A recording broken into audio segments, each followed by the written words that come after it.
جی ناظرین، خوش آمدید دوبارہ آپ کو۔ میں پھر آپ کی خدمت میں حاضر ہوں۔ سب سے پہلے آپ جو ہے وہ نمازوں کے اوقات جو ہے وہ نوٹ کر لیجئے، ذہن نشین کر لیجئے۔ ظہرین آج جو ہے 12:15 پہ، مغربین جو ہے 5:38 پہ، اور فجر جو ہے وہ کل میں انشاءاللہ 5:32 پہ ادا کیجیے گا۔ پھر سن لیجئے، ظہرین جو ہے وہ 12:15 پہ، مغربین جو ہے 5:38 پہ، اور فجر کل میں انشاءاللہ 5:32 پہ ادا کیجیے گا۔ تو یہ نمازوں کے اوقات تھے، اور اب آپ کی خدمت میں ہدایت کی بات جو ہے وہ پیش کرتا ہوں۔ تو سماعت فرمائیے گا ہدایت کی بات۔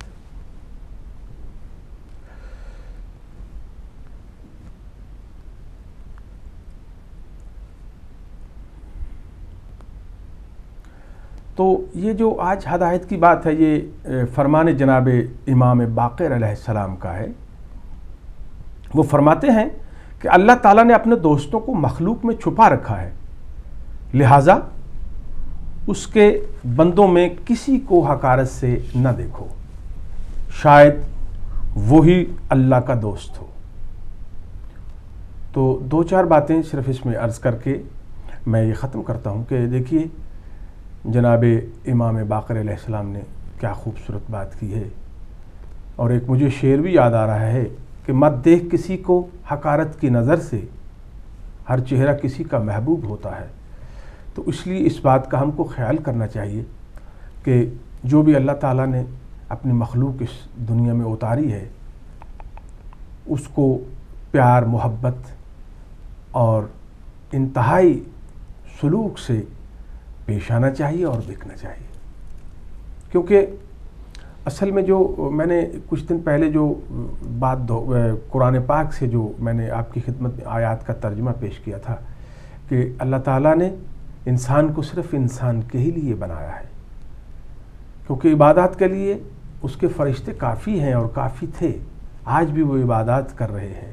جو رکوع میں ہے وہ رکوع میں ہے، جو قیام میں ہے وہ قیام میں ہے، جو سجدے میں ہے وہ سجدے میں ہے، جو تسبیح و تحلیل میں ہے وہ تسبیح و تحلیل میں مصروف ہے۔ لیکن یہ ہرگز مطلب نہیں ہے کہ ہم عبادات کو بالکل ترک کر دیں، ایسا ہرگز نہیں ہے، لیکن عبادات کے ساتھ جو ہے وہ انسانی اور انسانیت کی جو ہے وہ قدر جو ہے وہ آپ کے دل میں ہونی چاہیے۔ تو اسی دعا کے ساتھ میں ختم کرتا ہوں کہ اللہ تعالیٰ کی ذات پاک بصدقہ اپنے محبوب اور ان کی اہل بیت کے صدقے میں ہم کو انسانیت کی اور انسانوں کی قدر کرنے کی اور ان سے محبت کرنے کی توفیق عطا فرمائے۔ اس کے ساتھ ہی میں اپنے اس حصے کو ختم کرتا ہوں اور دعا کرتا ہوں کہ یقیناً ہم اللہ پاک ہم کو راہ راست پہ چلنے کی توفیق عطا فرمائے۔ آمین ثم آمین۔ جی خواتین و حضرات، آج جیسا کہ آپ جانتے ہیں کہ آج ہمارا سیگمنٹ اگلا ہوتا ہے معاف کیجیے گا، ہمارا بہنوں کے ساتھ سیگمنٹ ہوتا ہے پکوان۔ آج ہم کیا پکائیں گے یہ آپ کو ہم تھوڑی ہی دیر میں بتاتے ہیں۔ اس کے علاوہ جیسا کہ آپ کو پتہ چل رہا ہوگا کہ ہمارا یہ جو ویک ہے یہ جو اتحاد بین المومنین کے نام ہم نے کیا ہوا ہے، اور ہم اس پہ پورے ویک سے ڈسکشن کر رہے ہیں اور آپ سے آپ کی جو احتجاج ہے اس کو ریکارڈ کر رہے ہیں، آپ کے خیالات کو ہم پہنچا رہے ہیں تمام دنیا تک۔ اور آج بھی 11 بجے کے بعد آپ کے لیے جب فون لائنز اوپن کر دی جائیں گی تو آپ اس پہ آ کر اپنی جو خیالات کا اظہار کریں، اور آج ہم جو ہے وہ اس پہ مزید بات کریں گے اتحاد بین المومنین کے بارے میں، اور ساتھ ساتھ آپ کو بتاتے چلیں کہ آج ہماری جو ڈش ہے اس کا نام ہے ویجیٹیبل وائٹ قورمہ۔ میں نے سوچا کہ میٹ جو ہے وہ تو بہت ہم استعمال کر چکے اور گوشت کا استعمال بہت ہو چکا، تو میرا خیال ہے کہ تھوڑا سا ہیلتھی جو ہے اس کی طرف بھی رخ کیا جائے، اور آج میں اپنی بہنوں کو بتاؤں گی کہ ویجیٹیبل وائٹ قورمہ کیسے بناتے ہیں۔ اور اس کے لیے آپ کو لینے ہوں گے چوکور کٹے ہوئے آلو 2 عدد، کٹی ہوئی پھول گوبھی 1 کپ، کٹی ہوئی گاجریں 1 کپ، ابلے ہوئے مٹر لینے ہیں آپ نے 1 کپ، ابلی ہوئی مکئی آدھا کپ، کٹا ہوا لہسن 1 کھانے کا چمچ، کٹی ہوئی ادرک آدھا کھانے کا چمچ، کٹی ہوئی ہری مرچیں 6 سے 8 عدد پیسی ہوئی دار چینی لینی ہے آپ نے حسب ذائقہ. دہی بھی آپ آدھا کپ لے لیجئے. نمک اپنے ذائقے کے مطابق. اس کے علاوہ ہمیں فریش کریم چاہیے آدھا کپ. ایک دفعہ میں پھر اس کے جو انگریڈینٹس ہیں وہ آپ کو بتا دیتی ہوں کہ ہمیں آلو چاہیے 2 عدد جن کو آپ چوکور کاٹ لیں. کٹی ہوئی پھول گوبھی ہمیں چاہیے 1 کپ. کٹی ہوئی گاجریں 1 کپ چاہیے ہوں گے. مٹر لیجئے 1 کپ اور ان کو ابال لیجئے. ابلی ہوئی مکئی یا جس کو آپ سویٹ کارن کہتے ہیں وہ آدھا کپ لے لیں. کٹا ہوا لہسن 1 کھانے کا چمچ لیجئے اور کٹے ہوئی ادرک ایک کھانے کا چمچ لیں. اور 4 سے 6 عدد جو ہے 6 سے 8 عدد جو ہیں آپ نے ہری مرچیں لینی ہیں. دار چینی آپ اپنے ذائقے کے مطابق استعمال کریں اور نمک بھی اپنے ذائقے کے مطابق استعمال کیجئے. البتہ دہی آپ کو آدھا کپ چاہیے ہوگا اور فریش کریم آدھے کپ کی بھی آپ کو ضرورت ہے. اس کی ترکیب کچھ اس طرح سے ہے کہ ایک دیگچی میں آپ آئل گرم کر لیجئے. اب اس میں آپ وہ جو 2 عدد پیاز آپ کو میں نے بتائے تھے ہم نے اس میں لینے تھے وہ آپ اس میں ڈال دیں اور ان کو فرائی کر دیں. جب پیاز جو ہیں وہ سنہری ہو جائیں تھوڑا گولڈ ہو جائیں تو اس کے بعد اس کے اندر کٹا ہوا لہسن 1 چمچ جو ہم نے لیا تھا اس کو ڈال دیں. آلو کے جو ہم نے چوکور کاٹے تھے ان کو بھی اندر ڈال کر تلیں اور اس میں تلنے کے ساتھ ساتھ اس کے اندر تھوڑا سا ادرک ڈال دیجئے اور تھوڑا سا پانی ڈال کر جو ہے وہ اس کو پکائیں. جب یہ تھوڑا سا آپ اس کو تھوڑی دیر پکائیں گے تو یہ ان میں تھوڑا سا جو ہے وہ گلنے لگیں گی سبزیاں. اس کے ساتھ ہی آپ اس میں کٹی ہوئی مرچیں جو کہ 6 سے 8 کے درمیان ہم نے لی تھیں اور نمک بھی ڈال دیں گے. مٹر بھی ڈالیں گے اور سویٹ کارن بھی اس کے اندر ملا دیں گے. آپ دیکھیے گا کہ تھوڑی دیر اس کے اوپر ڈھکن دے دیجئے. اس کو تھوڑا سا ہلکی آنچ پر رکھیے. تھوڑی دیر میں جو ہیں وہ تمام سبزیاں جو ہیں گل جائیں گی. تو دہی میں ناریل اور بادام اور دار چینی ملا کر سالن میں شامل کر دیں. اب آپ نے یہ جو دہی آدھا کپ تیار کیا ہے اس کو دار چینی ملا کر اس کو آپ وہ جو گلی ہوئی سبزیاں کا سالن ہے اس کے اندر ڈال دیں اور اس کو ہلکا سا بھونیں. پانی آپ نے مکمل خشک نہیں کرنا ہے اور جتنی بھی باقی سبزیاں رہ گئی ہیں آپ جب یہ تقریباً تیار ہو چکا ہے سالن تو آپ اس کے اندر باقی سبزیوں کو بھی اس کے اندر ڈال دیں اور اس کو بھونتے رہیں.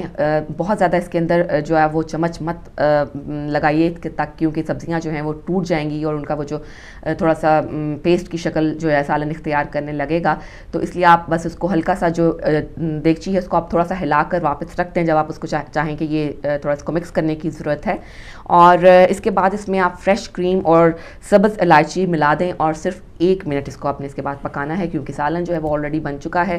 اور اس کے بعد ڈش میں ڈال لیجئے. اس کے اوپر ہرا دھنیا ڈالیں. اس کو آپ چاولوں کے ساتھ پیش کریں, نان کے ساتھ پیش کریں. بہت ہی لذیذ رہے گا.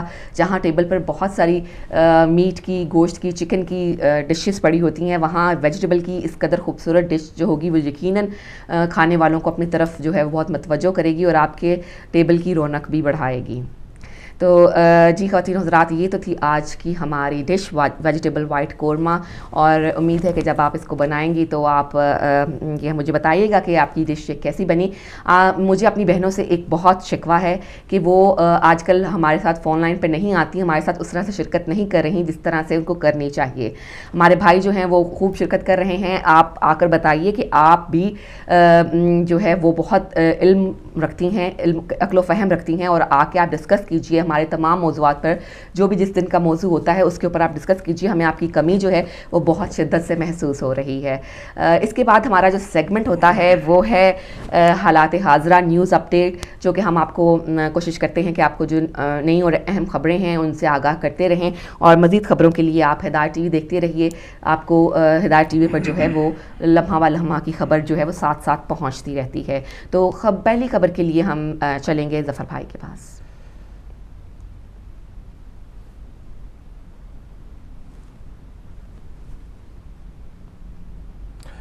جی ناظرین, پہلی خبر جو آپ کی خدمت میں پیش کرنے جا رہا ہوں وہ پاکستان ہی سے ہے. حکومت نے عدالتوں کو مذاق سمجھ رکھا ہے. سانحہ ماڈل ٹاؤن کی رپورٹ سامنے نہ لانا گناہ کو چھپانے کے مترادف ہے. سانحہ ماڈل ٹاؤن کی جوڈیشل انکوائری رپورٹ منظر عام پر لانے کے لیے دائر درخواستوں کی سماعت کرتے ہوئے لاہور ہائی کورٹ نے قرار دیا ہے کہ حکومت نے عدالتوں کو مذاق سمجھ رکھا ہے. رپورٹ منظر عام پر لا کر کیا گناہ گاروں کو بچانا چاہتی ہے.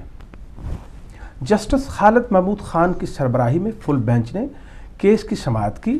درخواست گزاروں کی جانب سے موقف اختیار کیا گیا ہے کہ ثانیہ ماڈل ٹاؤن کی جوڈیشل انکوائری کروانے کے بعد حکومت اس رپورٹ کو منظر عام پر نہیں لا رہی ہے۔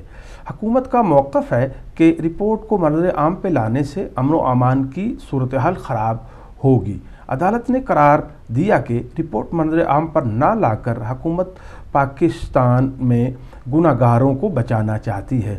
حکومت پنجاب کے وکیل نے جواب داخل کروانے کے لیے مہلت کی استدعا کی، جس پر عدالت نے اظہار برہمی کرتے ہوئے ریمارکس دیے کہ 8 ماہ سے حکومت کو نوٹس جاری کیے گئے مگر جواب داخل نہیں ہوا۔ حکومت نے عدالتوں کو مذاق سمجھ رکھا ہے۔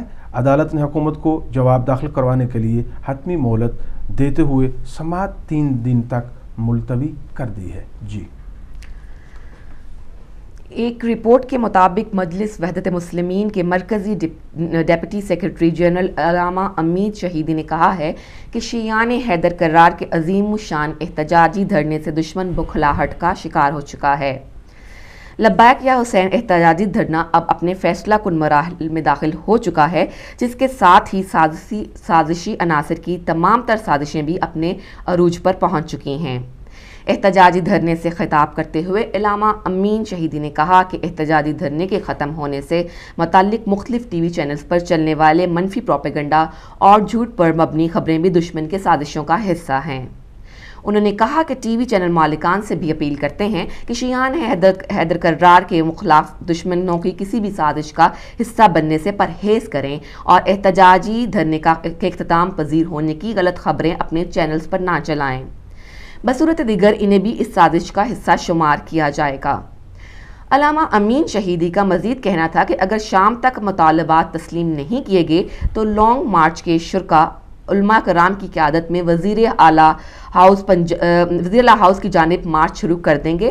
دوسری جانب وارثان شہداء کمیٹی نے بھی احتجاجی دھرنا ختم ہونے کی تردید کرتے ہوئے ٹی وی چینلز پر چلنے والی گمراہ کن خبروں کو سازش قرار دیا ہے اور کہا ہے کہ احتجاجی دھرنا تمام مطالبات کی منظوری تک جاری رہے گا۔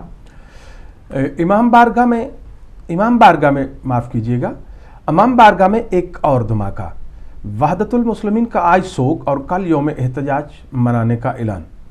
مجلس وحدت مسلمین پاکستان کے سربراہ علامہ راجہ ناصر عباس جعفری نے بدھ کی شام کو شکریال روڈ راولپنڈی پر واقع مسجد القائم میں ہونے والا خودکش دھماکے کی شدید الفاظ میں مذمت کرتے ہوئے کہا ہے کہ ملک بھر میں جاری دہشت گردانہ کارروائیاں دراصل نواز حکومت کی دہشت گردوں کی سرپرستی اور ان کو تحفظ فراہم کرنے جیسے اقدامات کا شاخسانہ ہے۔ ان کا کہنا تھا کہ وفاقی صوبائی حکومتیں عوام کے جان و مال کو تحفظ کو یقینی بنانے میں ناکام رہی ہیں، تاہم حکومت پنجاب ہو یا حکومت سندھ اپنا حق حکمرانی کھو چکی ہے۔ علامہ ناصر عباس جعفری نے ملک میں سانحہ راولپنڈی کے شہداء اور زخمیوں کے ساتھ اظہار یکجہتی کے لیے جمعرات کو ملک میں یوم سوگ منانے کا اعلان کرتے ہوئے کہا کہ جمعرات کو ملک بھر میں یوم سوگ جبکہ جمعہ 20 فروری کو ملک بھر یوم احتجاج منائیں گے اور ملک بھر کے تمام مساجد کے باہر نماز جمعہ اجتماعی مظاہرے کیے جائیں گے۔ علامہ ناصر عباس نے یہ بھی کہا کہ گزشتہ دنوں چودھری نثار اور شہباز شریف اگر کل عدم دہشت گرد گروہوں سے خفیہ ملاقاتوں میں دہشت گردوں کو تحفظ فراہم کرنے کی یقین دانی نہ کرواتے تو شاید سانحہ حیات آباد، مسجد پشاور اور پھر اب شکریال روڈ جیسے افسوسناک سانحات نہ ہوتے۔ اس کے علاوہ علامہ ناصر عباس صاحب جعفری نے کہا کہ سانحہ مسجد القائم راولپنڈی میں وزیر اعظم نواز شریف، وزیر داخلہ چودھری نثار اور وزیر اعلیٰ پنجاب شہباز شریف سمیت آئی جی پنجاب کو سانحہ کا ذمہ دار قرار دیتے ہوئے افواج پاکستان سے مطالبہ کیا ہے کہ جنرل راحیل شریف فی الفور ضرب عضب آپریشن کو ملک گیر سطح پر شروع کریں۔ ان کا کہنا تھا کہ عوام اپنے جان و مال کے تحفظ کے لیے افواج پاکستان کو اپنا آخری مددگار سمجھ رہی ہے، کہیں ایسا نہ ہو کہ عوام پاکستان افواج پاکستان سے بھی مایوس ہو جائیں۔ جی، امریکہ نے اسرائیل پر ایران کے ساتھ جوہری پروگرام کے بارے میں مذاکرات کے متعلق غیر مصدقہ اطلاعات جاری کرنے کا الزام لگایا ہے۔ امریکی حکومت کی طرف سے اسرائیل کے بارے میں اس بیان سے اوباما انتظامیہ اور اسرائیل کے درمیان اسرائیلی وزیر اعظم کے مارچ میں متنازع دورے سے قبل مزید تلخی پیدا ہو گئی ہے۔ امریکی صدر کے ترجمان نے ایران کے جوہری پروگرام کے بارے میں امریکی موقف کو غلط رنگ دینے کا الزام لگایا۔ اسرائیل کے رویے پر تنقید کرتے ہوئے وائٹ ہاؤس کے ترجمان نے کہا کہ اسرائیل مستقل طور پر من پسند اطلاعات کو سیاق و سباق کے بغیر پیش کر رہا ہے، جس سے ایران کے ساتھ مذاکرات میں امریکہ کے موقف کے بارے میں غلط تاثر پیدا ہو رہا ہے۔ امریکی خبر رساں ادارے نے ایک خبر میں کہا ہے کہ امریکہ ایران کے ساتھ جوہری پروگرام کے بارے میں مذاکرات کو اسرائیل سے خفیہ رکھ رہا ہے۔ امریکی وزارت خارجہ کے ترجمان نے اخبار نویسوں سے بات کرتے ہوئے کہا کہ اسرائیل من پسند معلومات فراہم کرتا ہے، تاہم انہوں نے من پسند معلومات کی تفصیل میں جانے سے انکار کر دیا۔ پاسکی نے سوال کے جواب میں کہ وہ من پسند معلومات کیا ہیں کہا کہ میرے خیال میں یہ کہنا بہتر ہوگا کہ مذاکرات کے بارے میں اسرائیل کی حکومت کی جانب سے جو کچھ آپ سن رہے ہیں اس سے مذاکرات کی تفصیلات کی درست عکاسی ہوتی ہے۔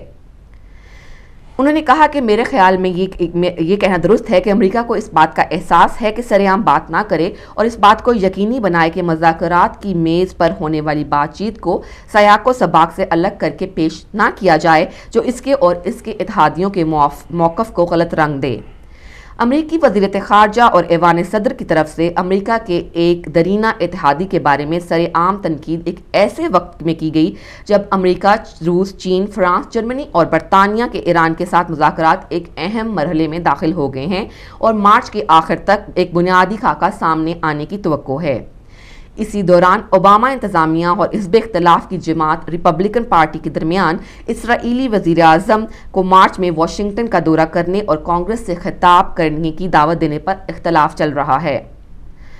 صدر اوباما اور نیتن یاہو کے درمیان تعلقات سرد مہری کا شکار ہیں اور صدر اوباما نے نیتن یاہو کے واشنگٹن دورے کے دوران ان سے ملنے سے انکار کر دیا ہے۔ جی، اگلی خبر بھی پاکستان ہی سے ہے۔ دہشت گردوں کے خلاف کارروائیاں جاری، دہشت گرد بھی اپنی کارروائیوں میں کامیاب۔ جیو کے پروگرام آج شاہ زیب خانزادہ کے ساتھ میں میزبان نے تجزیہ پیش کرتے ہوئے کہا ہے کہ پاکستان میں جہاں پوری قوم دہشت گردوں کے خلاف یکجا ہے، وہیں سیاسی اور عسکری جماعت بھی مل کر فیصلے کر رہی ہے۔ ایسے نازک وقت میں ہم اہم فیصلوں پر سیاسی و عسکری قیادت کا اتفاق رائے بہت اچھی بات ہے۔ بھارت اور امریکہ کے ساتھ تعلقات ہوں یا طالبان کے خلاف جنگ، سیاسی و عسکری قیادت میں ہم آہنگی نظر آ رہی ہے۔ شاہ زیب خانزادہ نے تجزیہ میں کہا کہ شکارپور، پشاور اور لاہور کے بعد وفاقی دارالحکومت دہشت گردوں کا نشانہ بنا ہے، جہاں امام بارگاہ قصر سکینہ کے قریب دھماکے اور فائرنگ سے 3 افراد شہید ہوئے، جو پچھلے 20 دنوں میں امام بارگاہوں پر تیسرا حملہ ہے۔ ریاستی ادارے دہشت گردوں کے خلاف کارروائیاں کر رہے ہیں، لیکن اس کے باوجود دہشت گرد بھی اپنی کارروائیوں میں کامیاب ہو رہے ہیں۔ انہوں نے کہا کہ بلوچستان کی ایپکس کمپنی کے اجلاس میں وزیر اعظم نے کہا کہ نیشنل ایکشن پلان پر عمل درآمد میں کوئی صوبہ آگے اور پیچھے ہے۔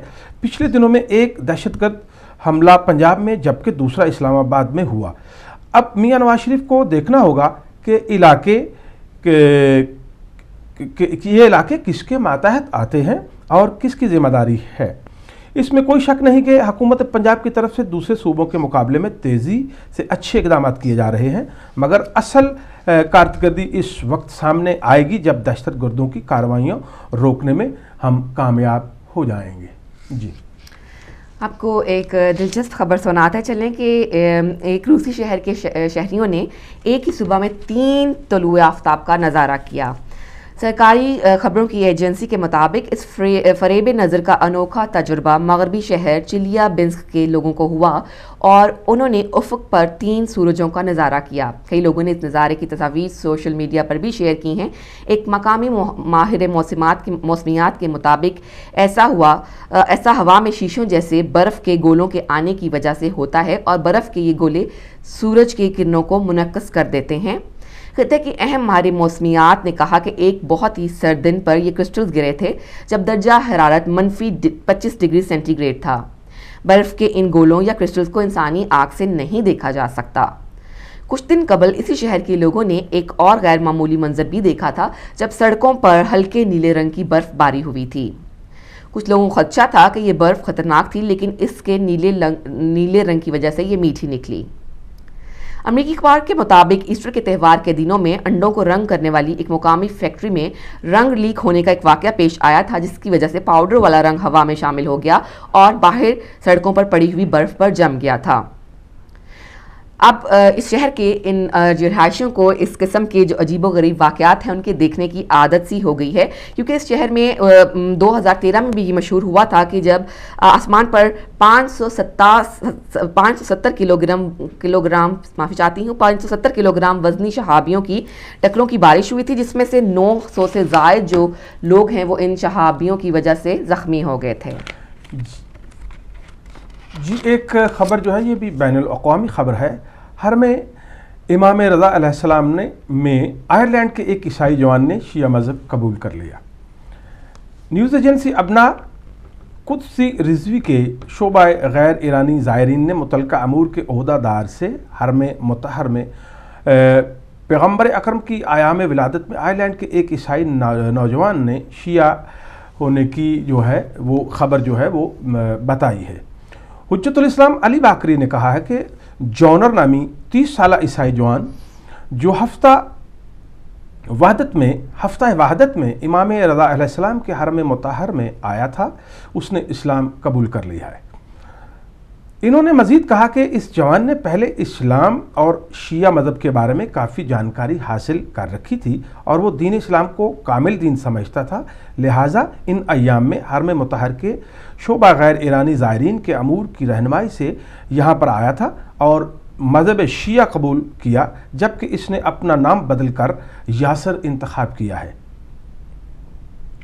حجت الاسلام باقری نے ہفتہ وحدت میں اس سال حرم مطہر میں اہل سنت کی حاضری کی طرف اشارہ کرتے ہوئے کہا کہ اس سال بیرون ملک میں اہل سنت برادران نے کافی مقدار میں حرم رضوی کے پروگراموں میں شرکت کی اور شیعہ برادران کے ساتھ اتحاد اور اتفاق کا نمونہ پیش کیا۔ انہوں نے مزید کہا کہ اس سال میں ہفتہ وحدت میں آسٹریلیا سے 45 افراد مشتمل ایک ایسے کاروان نے حرم مطہر میں حاضری دی جو تازہ شیعہ ہوا تھا، جبکہ انہوں نے ایام میں امریکہ، جاپان، جنوبی کوریا، آئرلینڈ اور جرمنی کے 90 غیر مسلمانوں نے بھی حرم مطہر کا دورہ کیا ہے۔ جی ایک خبر آپ کے لیے کھیل کے میدان سے۔ پاکستانی کرکٹ ٹیم کے کوچ وقار یونس نے ورلڈ کپ میں بھارت کے خلاف پہلے میچ کی شکست کا ذمہ دار خراب بیٹنگ کو قرار دیا ہے۔ ان کا یہ بھی کہنا ہے کہ آنے والے میچوں میں بھی پاکستان کے خلاف 300 رنز بن سکتے ہیں اور ایسے ہدف کے تعاقب کے لیے بلے بازوں کو تیار رہنا ہوگا۔ وقار یونس نے کہا کہ آخری اوورز میں بولرز نے کم بیک کیا تھا اور بیٹسمینوں کو 300 رنز بنانے چاہیے تھے۔ انہوں نے کہا کہ آسٹریلیا اور نیوزی لینڈ میں 300 رنز ایک معقول سکور ہے۔ آنے والے میچوں میں بھی پاکستانی ٹیم کے خلاف 300 رنز بن سکتے ہیں، لہٰذا بیٹسمینوں کو اس کا جواب دینے کے لیے تیار رہنا ہوگا۔ وقار یونس نے کہا کہ وہ اپنی اس بات پر ابھی بھی قائم ہیں کہ پاکستانی ٹیم فیورٹ نہیں ہے، اور انہوں نے پاکستان میں بھی یہ بات کھلاڑیوں پر سے غیر معمولی دباؤ ہٹانے کی غرض سے کہی تھی۔ ان کا کہنا تھا کہ جب کھلاڑیوں پر دباؤ نہیں ہوتا تو وہ کوشش کرتے ہیں کہ اچھا کھیلیں۔ وقار یونس نے یونس خان کو اوپنر اور عمر اکمل کو وکٹ کیپر کی حیثیت سے کھلانے کے بارے میں کہا کہ کنڈیشنز دیکھ کر تبدیلی کی جاتی ہے۔ یونس خان کی اس وقت فارم نہیں ہے، جس کی وجہ سے مسئلہ ہو رہا ہے۔ یونس خان کو کسی طرح سے ایڈجسٹ کرنے کی کوشش کی جا رہی تھی، چونکہ پچھلے چند میچوں میں اوپنرز کے جلد آؤٹ ہو جانے پر یونس خان کو ابتدا میں ہی بیٹنگ میں آنا پڑ رہا تھا، لہٰذا انہیں اوپنر کھلایا گیا، لیکن یہ تجربہ کامیاب نہ ہو سکا۔ وقار یونس نے یہ بھی کہا کہ کسی بھی سینئر کھلاڑی کو ڈراپ کرنا مشکل نہیں ہے، کیونکہ تمام کھلاڑی یکساں اہمیت رکھتے ہیں، لیکن کوشش یہ کی جاتی ہے کہ ورلڈ کپ جیسے بڑے ایونٹ میں تجربہ کار کھلاڑیوں کو زیادہ سے زیادہ مواقع دیے جائیں۔ پاکستانی ٹیم کے کوچ نے کہا کہ کھلاڑیوں پر سخت محنت کی جا رہی ہے اور انہیں ہر میچ سے قبل حریف ٹیم کی خوبیوں اور خامیوں کے بارے میں ویڈیوز کی مدد سے بتایا جاتا ہے اور کپتان کے ساتھ مل کر حکمت عملی ترتیب دی جاتی ہے۔ تو جی خواتین و حضرات، یہ تھی ہماری آج کی اہم خبریں، اور وقت کے ساتھ ساتھ دن گزرنے کے ساتھ ساتھ آپ ہدایت ٹی وی کی طرف سے مزید خبریں جانتے رہیں گے. اور اس وقت ہمارے پاس ایک چھوٹی سی بریک کا جو ہے وہ ٹائم ہوا ہے. سوری، میرا خیال ہے کہ ہمیں بریک پہ جانے سے پہلے ہمارا جو آج کا کارٹون ہے وہ ہم آپ کو دکھانا نہیں بھولیں گے، جو کہ بہت دلچسپ ہوتا ہے. تو ابھی آپ کچھ دیر میں اپنی ٹیلی ویژن اسکرین پر آج کا کارٹون جو ہے وہ دیکھ پائیں گے. آپ اس کارٹون کو دیکھ رہے ہیں، اور آپ سے کل بھی میں نے ریکویسٹ کی تھی کہ اگر آپ کو اس کارٹون کی کچھ مطلب جو بھی آپ سے سمجھ پا رہے ہیں، ہم چاہتے ہیں کہ آپ اس کو ڈسکس کریں، ہمیں بتائیں، اور جو اس کے اندر طنز کے ذریعے جو بات سمجھانے کی کوشش کی گئی ہے وہ پیغام کیا آپ تک پہنچ رہا ہے، اور اگر پہنچ رہا ہے تو آپ ہمیں ضرور بتائیے گا. یہ کارٹون آپ کی اسکرین پر تھا، اور اس کے بعد ہم 11 بجے کے بعد بریک کے بعد جب ہم آپ سے ملیں گے تو ہم آپ کے لیے لائنز کھول دیں گے، جس پہ آج پھر ہم دوبارہ بات کریں گے اتحاد بین المؤمنین پر. اور آج بھی ہم اس ڈسکشن کو جاری رکھیں گے، اور اس کے ساتھ ہی ہم لیتے ہیں ایک چھوٹی سی break. Let's take a quick break.